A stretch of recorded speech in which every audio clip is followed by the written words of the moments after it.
In the last 2 years, 4 out of 5 Shelby County monitors recorded daily ozone levels above the EPA's safe limit. And this morning, we are joined by State Representative Justin J. Pearson, who became a name in Memphis over his environmental efforts to protect both our drinking water and to keep our air clean. Thank you so much for being here. Thank you so much for the opportunity to be here. Grateful to be with you.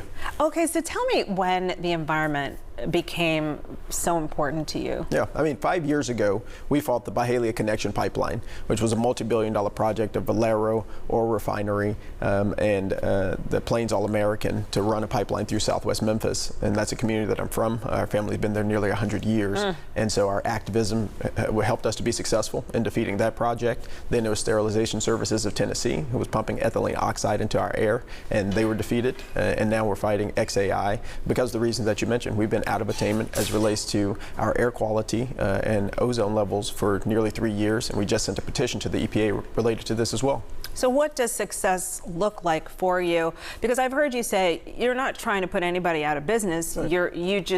What does success look like for you? Right now, we need the Shelby County Health Department and Invisible Mayor Lee Harris to shut down XAI's gas turbines. They are polluting illegally against the Clean Air Act and our local implementation plan. They built and they are operating these turbines without any permits. And if you wanted to build a fence or do anything at your home, you would have to get a permit. There's no way anyone would believe you could actually build a power plant in the middle of a city and you don't need a single piece of documentation. And as it relates to some of the things that the mayor was saying when he was on this program, because I want to make sure we address these. I think he wasn't on this program about XAI. That's right. When the mayor was speaking recently about XAI, he was sharing that they only have 21 turbines. We now know that they're actually 26, and that those turbines are bigger. That's why they're able to reduce the amount they're having at the location. When the mayor recently shared that he wants to talk about facts, we put our facts on votejustinj.com because we want you and everyone to have access to the same information that I do and we do about the pollution problem. And there's been a lot of talk from the chamber and others that there's some exemption that these folks get for a year as it relates to this pollution, that they have to wait a year before they get any permits. That's entirely incorrect. And our own local implementation plan in Shelby County, as it relates to the Clean Air Act, says specifically that any large combustion turbines, even if temporary or portable, have to get a construction permit before installation. And that's at 12, unless they have an exemption from Rule 1200-03-09-04. So let's talk about the impacts of, okay, so in your research, what are you hearing from and what are you seeing as the impacts on the community right now? Yeah, the impacts are very... Your constituency. Yeah, exactly. My constituency are very significant as it relates to respiratory illnesses. We have more children going to the ER due to asthma-related and respiratory illnesses. We're also seeing, with the amount of pollution, 17.2 tons of formaldehyde,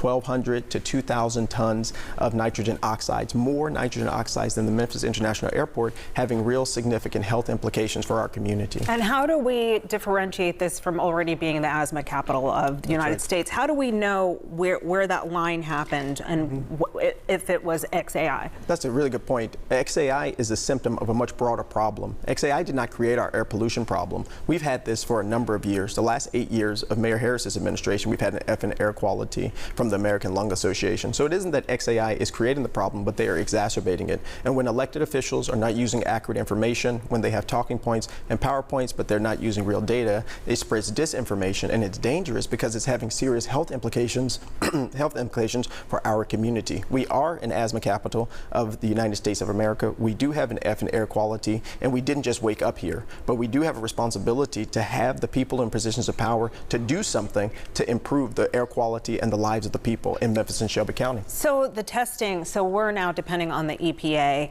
and we know that that is a federal office. So, I mean, what are your thoughts on, I know that those were like 3 years of testing that we saw, but how do we move forward with testing and knowing exactly what's happening? Absolutely. So we have to get air monitoring in Southwest Memphis. And that is a priority for myself, our organization, Memphis Community Against Pollution, and it's something that I've talked with even Mayor Young about. We need to monitor because the closest air monitor to Southwest Memphis is actually Shelby Farms. And believe it or not, there aren't 17 toxic release inventory facilities around Shelby Farms, despite the fact that in Westwood, the neighborhood where I live, and in Boxtown and Mallory Heights, there are 17 toxic release inventory facilities. The air quality and the air pollution is much worse. but the data that we're getting is many miles away. And so we have to get better data, but the information that we do have and that came out of a University of Memphis professor is that the cancer risk is 4 times the national average in South Memphis.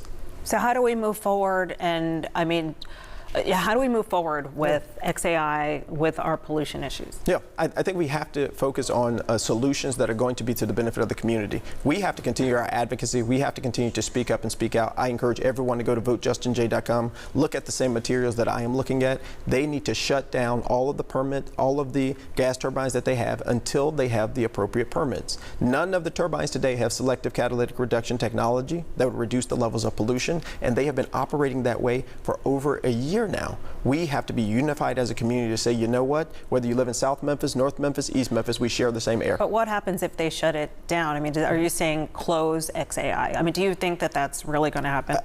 I don't know necessarily about the company and how they operate. I know that if they continue to pollute our community in the ways that they are polluting it illegally and without any permits, that is not just immoral, but that is illegal. And isn't MLGW say that they are going to change the way that you know, to phase out the turbines? What are your thoughts on that? So their thinking is that they're going to have they're going to helping to build 2 substations that would then allow them to connect to the power that MLGW has and power to the grid instead of using gas turbines. But they have applied for a permit to have 15 gas turbines in perpetuity. And Mayor Young again said that that is just going to be for backup power, but their application says they're going to use that 24/7.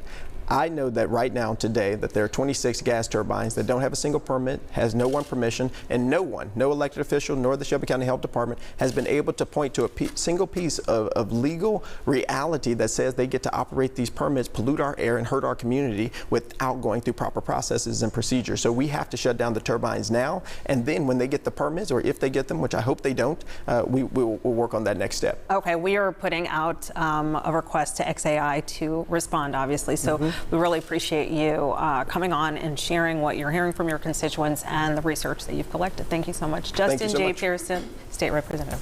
I appreciate it.